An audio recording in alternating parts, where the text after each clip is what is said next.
Hello everyone. In the last videos, we have discussed about the cardinal utility analysis, and now we will discuss about ordinal utility analysis. Ordinal means indifference curve analysis. का दूसरा नाम indifference curve analysis भी है. तो इसके बारे में आज हम पढ़ेंगे. तो सबसे पहले हमारा एजेंडा है what is the meaning indifference curve का IC का मीनिंग क्या है, इसकी प्रॉपर्टीज क्या है, बजट लाइन का मीनिंग क्या है, शिफ्ट या रोटेशन कैसे आता है बजट लाइन में, कंज्यूमर की ऑर्डिनल यूटिलिटी में एजम्पशंस क्या हैं, कंडीशंस क्या हैं, उसकी एक्सप्लेनेशन एंड देन उसका क्रिटिसिज्म. तो सबसे पहले हम बात करेंगे इंडिफरेंस कर्व होती क्या है. तो इंडिफरेंस कर्व एक ग्राफिकल रिप्रेजेंटेशन है अलग अलग कॉम्बिनेशन की. पहले आपको ये पता होना चाहिए कि हमने कार्डिनल यूटिलिटी और ऑर्डिनल यूटिलिटी में क्यों, मतलब कार्डिनल से ऑर्डिनल की तरफ क्यों आए हैं. ऑर्डिनल यूटिलिटी हिक्स ने दिया था और वो कहता था कि कार्डिनल यूटिलिटी बोलता है कि हम नंबर्स में यूटिलिटी को काउंट कर सकते हैं, बट इन रियलिटी हम अगर देखें तो हम नंबर्स में काउंट नहीं कर सकते हैं. ठीक है. दूसरी बात क्या है कि जो कार्डिनल यूटिलिटी है वो सिंगल कमोडिटी के केस में ज्यादा अप्लाई करती है. ठीक है, सिंगल कमोडिटी के बारे में ज्यादा बताती है. बट इंडिफरेंस कर्व में वो कहता है कि ग्रुप ऑफ कमोडिटीज कंज्यूम करते हैं, एक से ज्यादा कमोडिटीज कंज्यूम करते हैं. तो जिस वजह से उसने इंडिफरेंस कर्व, हिक्स ने इंडिफरेंस कर्व एनालिसिस का पॉइंट दिया और उसने कहा कि इंडिफरेंस कर्व जो है वो बहुत सारे कॉम्बिनेशन को दिखाती है. एक ही कर्व में हमारे पास बहुत सारे कॉम्बिनेशन, बहुत सारे ग्रुप्स होते हैं गुड्स के, जिनसे हमें इक्वल सेटिस्फेक्शन मिलती है. जिस वजह से इंडिफरेंस कर्व एनालिसिस जो है वो बेटर ऑप्शन था कार्डिनल यूटिलिटी से. तो इसमें जैसे इसकी एग्जांपल हम देख सकते हैं, ये जो टेबल है, तो इस टेबल को हम बोलते हैं इंडिफरेंस सेट. अगर टेबुलर रिप्रेजेंटेशन की बात करें तो उसमें हमारा ये इंडिफरेंस सेट बन जाता है. अगर ग्राफिकल रिप्रेजेंटेशन की बात करें, जैसे ये कर्व बनी हुई है, तो इसको हम इंडिफरेंस कर्व बोलते हैं. तो इंडिफरेंस सेट और इंडिफरेंस कर्व में जस्ट इतना ही डिफरेंस है, जब हम डिफरेंट कॉम्बिनेशंस को टेबुलर फॉर्म में बताएंगे तो वो सेट बन जाएगा, जब हम उसे ग्राफिकल फॉर्म में बताएंगे तो वो कर्व बन जाएगी.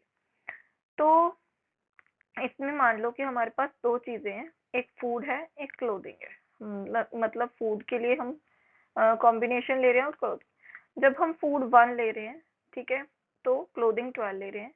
जब हमने फूड को इंक्रीज किया 2 पे, तो हम क्लोथिंग को डिक्रीज करना पड़ेगा सेम सेटिस्फेक्शन के लिए, तो हम 6 ले लेंगे.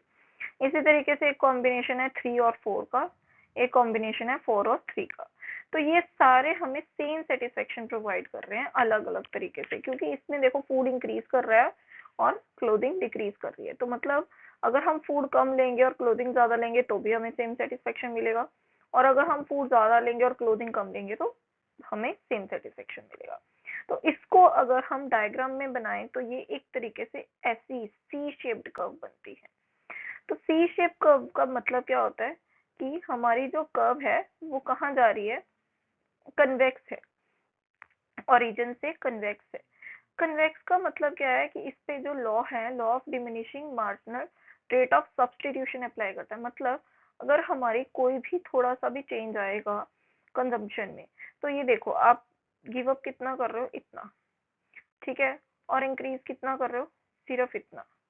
यहाँ पे आप गिव अप कर रहे हो इतना, फिर आप इंक्रीज कर रहे हो बहुत ज्यादा, फिर आप गिव अप कर रहे हो थोड़ा सा, बहुत थोड़ा, और आप इंक्रीज कर रहे हो उससे बहुत ज्यादा. तो आप देखो पहले आप रेडी थे बहुत देने के लिए, गिव अप करने के लिए, ताकि आप दूसरी कमोडिटी को ज्यादा ले सको. धीरे धीरे आपकी गिविंग यानी लूज, मतलब लॉस जो है एक कमोडिटी का, वो आप कम करने लग जाओगे, पर गेन आप जो है दूसरी कमोडिटी का वो उससे ज्यादा रखोगे. तो इस वजह से ये हमारी कर्व कन्वेक्स हो जाती है. मतलब एक पर्सन कभी भी अपनी चीजों को कम नहीं देना चाहता होता, वो कहता है कि मुझे ज्यादा से ज्यादा चीजें मिलती हैं. इसलिए ज्यादा से ज्यादा चीजें लाने के लिए इंडिफरेंस कर्व जो होती है वो कन्वेक्स बन जाती है. अब हम बात करते हैं प्रॉपर्टीज की. तो हमारे पास 5 प्रॉपर्टीज हैं इंडिफरेंस कर्व की. Firstly it is convex to the origin. ये मैंने आपको वैसे पीछे भी बता दिया है, मैं दोबारा बता दूंगी. इसकी हमेशा नेगेटिव स्लोप होती है, क्योंकि जब हम एक चीज को इंक्रीज करते हैं तो दूसरी को डिक्रीज कर रहे होते हैं, इसलिए ये नेगेटिव स्लोप में होती है। थर्ड हमारी है directly proportional level of satisfaction, मतलब प्रॉपर हमें सेटिस्फेक्शन प्रोवाइड करती है। फोर्थ, ये कभी एक दूसरे के साथ इंटरसेक्ट नहीं करती, एक दूसरे को टच नहीं करती अगर दो इंडिफरेंस बनाएंगे हम। और ये असिम्प्टोटिक टू द एक्सिस होती है, मतलब ये एक्सिस को भी कभी टच नहीं करती हैं, ना ये एक्स एक्सिस को टच करेंगी ना ये वाई एक्सिस को टच करेगी।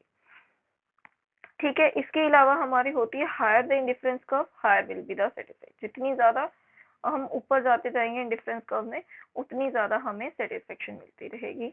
ये देखिए, अगर क्योंकि हर मतलब हर इंडिफरेंस कर्व एक नई सेटिस्फेक्शन देती है हमें। ठीक है, जितना हम ऊपर जाएंगे उतनी हमें ज्यादा सेटिस्फेक्शन मिलती जाएगी।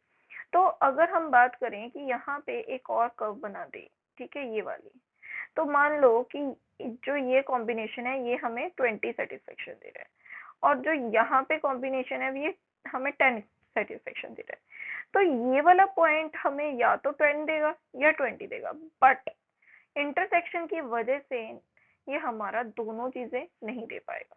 तो इस वजह से हमारा क्या हो जाता है, इंटरसेक्ट नहीं करती है, दो इंडिफरेंस कर्व्स कभी भी इंटरसेक्ट नहीं करती है, इसलिए हम इंटरसेक्शन के पॉइंट को कभी बनाते नहीं हैं। ठीक है, कि इंडिफरेंस कर्व्स कभी भी इंटरसेक्ट नहीं करेंगी। तो मैंने आपको बता दिया डाउनवर्ड स्लोपिंग किस वजह से होती है, क्योंकि जब कंज्यूमर चाहता है वो और ज्यादा से ज्यादा, मतलब he will have to give up some, ठीक है, थोड़ी सी कमोडिटी देगा और ज्यादा से ज्यादा एक्सपेक्ट करेगा ताकि वो सेटिस्फेक्शन पा सके, इसलिए हमारी डाउनवर्ड स्लोपिंग भी होती है, क्योंकि वो गिव अप भी कर रहा है, तो हमारी डिफरेंस कर्व नीचे की तरफ जाती इस तरीके से। ठीक है, कन्वेक्स के बारे में बता दिया, तो जो चेंज है वो कम होता जाता है, दैट इज जो चेंज है उसको हम बोलते हैं मार्जिनल रेट ऑफ सब्स्टिट्यूशन, मतलब एक कमोडिटी के बदले में जब हम दूसरी कमोडिटी ले रहे हैं उसे हम बोलते हैं मार्जिनल रेट ऑफ सब्स्टिट्यूशन। ये है हमारी प्रॉपर्टीज। आगे आ गया हमारा कॉन्सेप्ट बजट लाइन। अब आप घर पे देखोगे कि मम्मा बोलते हैं ना, एक महीने का हमारा इतना सैलरी है तो उसमें हमें सारा खर्चा करना है, ये भी करना है, ये भी करना है, ये भी करना है, तो वो बोलते हैं हमारा बजट इस बारी इतना ही है। तो बजट लाइन का मतलब क्या है कि कंज्यूमर क्या है अपनी इनकम का हिस्सा किस तरीके से यूटिलाइज करेगा, तो कितनी इनकम है उसके पास और किस चीजों पे ये इस इनकम को यूज करेगा। एम स्टैंड फॉर हमारी इनकम कितनी है, और हमारे पास मान लीजिए कि एक एक्स है कॉम्बिनेशन, एक वाई है कॉम्बिनेशन, तो एक्स कॉम्बिनेशन और वाई कॉम्बिनेशन पे ये कितना स्पेंड करेगा इस गिवन इनकम से, उसे हम बोलते हैं बजट लाइन। तो बजट लाइन कॉम्बिनेशन शो करती है जो कि गिवन इनकम पे परस्यू किया जा सकता है। ये एक स्ट्रेट लाइन होती है और डाउनवर्ड स्लोपिंग आप देख सकते हैं, ये देखिए ये है बजट लाइन जो एक्स एक्सिस और वाई एक्सिस दोनों पे टच करती है, ऐसे हम बजट लाइन बोलते हैं, क्योंकि ये बता रही है कि अगर बाय चांस कंज्यूमर क्या है सारी की सारी इनकम वाई पे लगा दे तो वो 10 चीजें खरीदेगा, और इसी तरीके से सारी की सारी एक्स पे लगा दे तो वो 5 चीजें खरीदेगा। इट मीन्स इनकम को किस तरीके से वो यूटिलाइज कर रहा है उसके बारे में बजट लाइन बताती है। ये है हमारी बजट इक्वेशन, जिसे हम बजट इक्वेशन के फॉर्म में लेते हैं। तो इक्वेशन क्या है, हमें ये बताती है कि किस तरीके से हम अपनी इनकम को स्पेंड करेंगे given the prices of the commodities. तो M stands for money income जो हमारे पास है, एक्स यानी एक ग्रुप का प्राइस और उसके कितने यूनिट्स हम कंज्यूम करें, दैट इज क्यू एक्स। इसी तरीके से P Y is for price of Y commodity and Q Y जो हम क्वांटिटी या यूनिट्स हम ले रहे हैं वाई कमोडिटी के।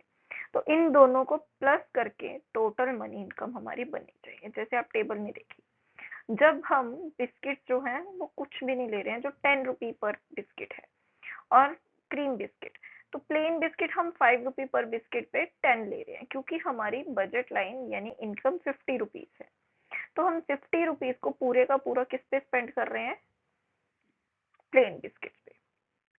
ठीक है, इसी तरीके से एक और हम ले लेते हैं, अगर मान लीजिए इसको एक लिया तो दूसरा हमें कितना लेना पड़ेगा, 8 लेना पड़ेगा, क्योंकि हमारे पास इनकम क्या है, 50 ही है। तो हमारे पास डिफरेंट डिफरेंट कॉम्बिनेशन आ जाते हैं, इसे हम बोलते हैं बजट सेट।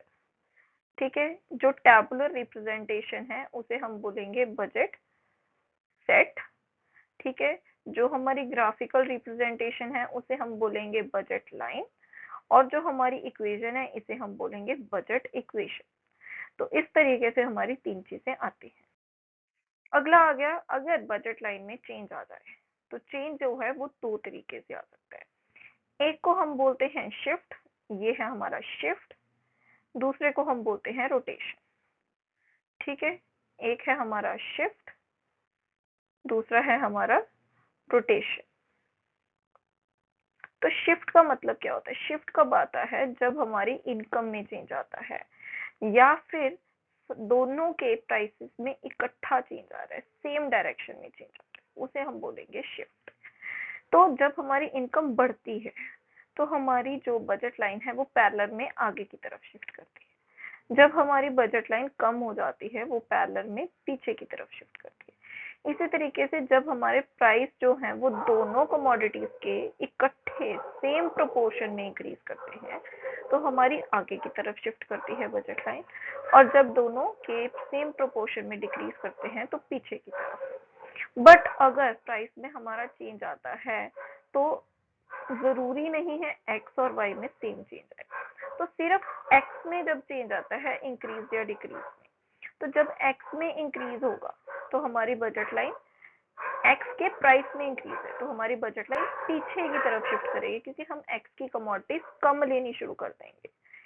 इसी तरीके से अगर एक्स के प्राइस में डिक्रीज आता है तो हमारे आगे की तरफ एक्स से सिर्फ एक्स पॉइंट से सिर्फ करेगी रोटेट, वाई फिक्स रहेगा क्योंकि एक्स में चेंज आ रहा है। इसी तरीके से अगर हम उल्टा बनाएं तो ये कुछ इस तरीके से बनेगी कि वाई पे ये ज्वाइन हो जाएगी और एक्स पे ये एक्स पे ये ज्वाइन रहेगी इसी पॉइंट पे, और वाई पे ये मूव कर जाएगी, यहाँ से यहाँ हो सकती है और यहाँ से यहाँ हो सकती है, रिस्पेक्टिवली प्राइस में कैसे चेंज आ रहा है वाई के। तो वाई के बेसिस पे रोटेशन हो सकती है। ये भी हो सकता है कि एक का प्राइस कम हो रहा है और दूसरे का ज्यादा। मान लो कि वाई का प्राइस कम हो रहा है तो वाई की ज्यादा हो जाएगी, और एक्स का प्राइस बढ़ रहा है तो एक्स की पीछे हो जाएगी। तो ये भी रोटेशन होगी, इसे हम शिफ्ट नहीं बोलेंगे, ये भी हमारी रोटेशन का है। एंड अब हम बात करते हैं कंज्यूमर इक्विलिब्रियम की। तो कंज्यूमर इक्विलिब्रियम में सबसे पहले हमें एजम्पशंस पता होनी चाहिए। तो एजम्पशंस क्या है, हमारे पास 2 कमोडिटीज होती हैं। रैशनल कंज्यूमर मतलब कंज्यूमर को पूरी नॉलेज है। मार्जिनल रेट ऑफ सब्स्टिट्यूशन क्या होना चाहिए, डिमिनिशिंग होना चाहिए, मतलब एक को बढ़ा रहे हैं तो दूसरे को कम कर रहे हैं, तो कम कम कर रहे हैं। ठीक है, तो वो चीज होनी चाहिए। ऑर्डिनल यूटिलिटी मतलब ऑर्डर कर सकते हैं हम, ऑर्डर मतलब एक रैंकिंग, रैंक दे सकते हैं। मुझे व्हाइट पसंद है, ब्लू पसंद है, तो ऑर्डरिंग, ठीक है, हम रैंक कर सकते हैं। नॉन सेटिटी, कंज्यूमर की सेटिस्फेक्शन कभी भी सेटिस्फाइड नहीं होती हैं। ट्रांसटिविटी मतलब जैसे मैंने आपको पिछली वीडियोस में एग्जांपल दी थी, अगर व्हाइट नहीं मिला तो ब्लैक, ब्लैक नहीं मिला तो ब्लू। ठीक है, तो इट मींस आई एम ट्रांसटिविटी। और अगर मैं व्हाइट प्रेफर करती हूँ ब्लैक पे और ब्लैक प्रेफर करती हूँ ब्लू पे, तो बाय चांस अगर मुझे ब्लैक अवेलेबल ही नहीं है और व्हाइट और ब्लू में चॉइस करनी है, ठीक है, तो I will prefer white from blue. ठीक है, इसको भी हम ट्रांसटिविटी कहते हैं, मतलब मैं व्हाइट को ज्यादा प्रेफर करूंगी, ब्लू को नहीं करूंगी। ठीक है, इसे हम कहते हैं ट्रांसटिविटी, अगर ब्लैक बीच में नहीं भी है तो भी। तो कंज्यूमर क्या होना चाहिए, 2 कमोडिटीज को कंज्यूम कर रहा है, ठीक है, उसको रैंक करने के लिए होना चाहिए, वो कंपेयर कर सकता है अपनी सेटिस्फेक्शन को। ठीक है, रेशनल होना चाहिए, अपनी चॉइस को ट्रांसटिव समझे। ठीक है, उसकी जो बिहेवियर है वो कंसिस्टेंट होना चाहिए, कांस्टेंट होना चाहिए, सिचुएशन के अकॉर्डिंग चेंज नहीं होना चाहिए। ठीक है, कंसिस्टेंट बिहेवियर में होना चाहिए। और मार्जिनल रेट ऑफ सब्स्टिट्यूशन क्या होना चाहिए, डिमिनिशिंग होना चाहिए। ये सारी हमारी असम्पशन है। नेक्स्ट आ गई हमारी कंडीशन इक्विलिब्रियम की। तो कंडीशंस हमारी 2 होती हैं। पहला, rational consumer choose the highest indifference curve, मतलब जितना ज्यादा ऊपर जाया जा सकता है उतना ऊपर जाना चाहता है, हर कंज्यूमर चाहता है कि उसे ज्यादा से ज्यादा चीजें मिले, तो हाईएस्ट लेना चाहेगा इंडिफरेंस कर्व। दूसरा है हमारी टेंजेंसी होनी चाहिए किन चीजों की, स्लोप ऑफ इंडिफरेंस कर्व और स्लोप ऑफ बजट लाइन। तो पहली बात तो स्लोप ऑफ इंडिफरेंस कर्व क्या होती है, स्लोप ऑफ आईसी। तो आपको ये पता होना चाहिए स्लोप ऑफ आईसी क्या होती है, एमआरएस। तो एमआरएस का मतलब क्या होता है, एमआरएस का फॉर्मूला क्या होता है, slope of IC is equal to MRS. ठीक है, तो एमआरएस का मतलब क्या होता है, एमआरएस की जगह पे अगर मैंने फॉर्मूला लिखना हो तो एमआरएस का फॉर्मूला क्या होता है, तो हम मार्जिनल यूटिलिटी जो मुझे एक्स से मिल रही है, मतलब हमारे पास दो कमोडिटीज है ना, एक्स एंड वाई, तो मार्जिनल यूटिलिटी जो मुझे एक्स से मिल रही है divide by the marginal utility जो मुझे वाई से मिल रही है, इसे मैं बोलूंगी एमआरएस। तो ये किसके बराबर होना चाहिए, स्लोप ऑफ बजट लाइन के। ठीक है, तो बजट लाइन के बराबर होना चाहिए। तो बजट लाइन की स्लोप क्या होती है भाई, हमें तो ये भी नहीं पता। तो बजट लाइन की स्लोप क्या होती है, बजट लाइन क्या बताती है हमें, मनी इनकम किसके ऊपर स्पेंड करनी है, अलग अलग कमोडिटीज के अकॉर्डिंग टू देयर प्राइसेस। तो लो भाई, बजट लाइन क्या होती है, ratio of prices of the commodities, तो price of X divide by price of Y, तो ये हो जाएगी हमारी बजट लाइन। तो जब हम इक्विलिब्रियम की बात करेंगे तो कंडीशन सेकंड क्या कहती है कि हमारा एमआरएस जो है वो किसके इक्वल होना चाहिए। ठीक है, एमआरएस किसके इक्वल होना चाहिए, P X upon P Y के। ठीक है, तो यहाँ पे हम क्या लिख देंगे, ये लिख देंगे P X upon P Y. इसको दूसरी तरीके से क्या लिख सकते हैं, M U X upon M U Y किसके बराबर होना चाहिए, P X upon P Y के। तो ये हमारी इक्विलिब्रियम कंडीशन होगी। तो फर्स्ट कंडीशन अगर हम डायग्रामेटिकली बताएं तो फर्स्ट कंडीशन क्या कहती है कि हमारी जो इंडिफरेंस कर्व है वो नीचे की तरफ डाउनवर्ड स्लोपिंग और हायर जितनी भी हो सकती है हायर पॉसिबल लेगा। सेकंड कंडीशन क्या होती है, ये दोनों बराबर होनी चाहिए, दोनों बराबर होनी चाहिए, ये भी बराबर है, ये भी बराबर है, ये भी बराबर है ना। और एक और चीज, आईसी कर्व हमेशा कन्वेक्स होनी चाहिए, कहाँ पे, जहाँ पे इक्विलिब्रियम है। तो इक्विलिब्रियम की जगह पे हमेशा कन्वेक्स होनी चाहिए, ये भी चीजें हैं कंडीशन। ठीक है, तो ये होगी हमारी कंडीशन ऑफ द इक्विलिब्रियम। अब हम बात करते हैं कंज्यूमर इक्विलिब्रियम कहाँ पे होगा। तो आप डायग्राम में देखें तो कंज्यूमर इक्विलिब्रियम कहाँ पे होगा, ई पे। आपके पास क्या है, इंडिफरेंस कर्व्स हैं, 1 2 3 4, 4 इंडिफरेंस कर्व्स हैं। आप चाहते हो फोर्थ ले, पर इनकम कितनी है आपके पास, इनकम तो है नहीं, इनकम तो आपकी बजट लाइन की है यहाँ पे। तो बजट लाइन कहाँ पे है, पीछे है, तो 4 तो आप अटेन ही नहीं कर सकते। चलो फिर थर्ड ले लेते हैं, पर थर्ड भी नहीं आ सकती भाई, बजट लाइन तो पीछे है, पैसे है ही नहीं हमारे पास। तो हम या तो फर्स्ट वाली ले सकते हैं या सेकंड वाली ले सकते हैं। तो फर्स्ट वाली पे आप देखो, फर्स्ट कंडीशन क्या थी, इंडिफरेंस कर्व मतलब हमारा हायर। तो ये फर्स्ट वाली तो हम लेंगे नहीं, फिर टू वाली लेंगे, सेकंड वाली लेंगे, है ना। तो सेकंड वाली हम फर्स्ट और सेकंड में से सेकंड वाली लेंगे क्योंकि हम ज्यादा चाहते हैं। दूसरी कंडीशन क्या कहती थी, दोनों बराबर होनी चाहिए, दोनों बराबर कहाँ पे, यहाँ पे ई पे है। तो इक्विलिब्रियम कहाँ पे होगा, ई पे, जहाँ पे हम वाई स्टार और एक्स स्टार दोनों कमोडिटीज को कंज्यूम करेंगे। तो इस तरीके से कंज्यूमर क्या है, इक्विलिब्रियम में आ जाएगा। यहाँ पे हमारा आप देख सकते हैं एम आर एस किसके इक्वल होता है, P1 बाई P2 यानी Px बाई P2 के बराबर कहाँ पे होगा, हमारे इक्विलिब्रियम लेवल पे। तो इस वजह से हम क्या, कंज्यूमर क्या है, इक्विलिब्रियम में होगा अकॉर्डिंग टू इंडिफरेंस कर्व। तो बट इसका क्रिटिसिज्म भी है भाई, सारी थ्योरी हर चीज पे कुछ ना कुछ क्रिटिसिज्म होता है।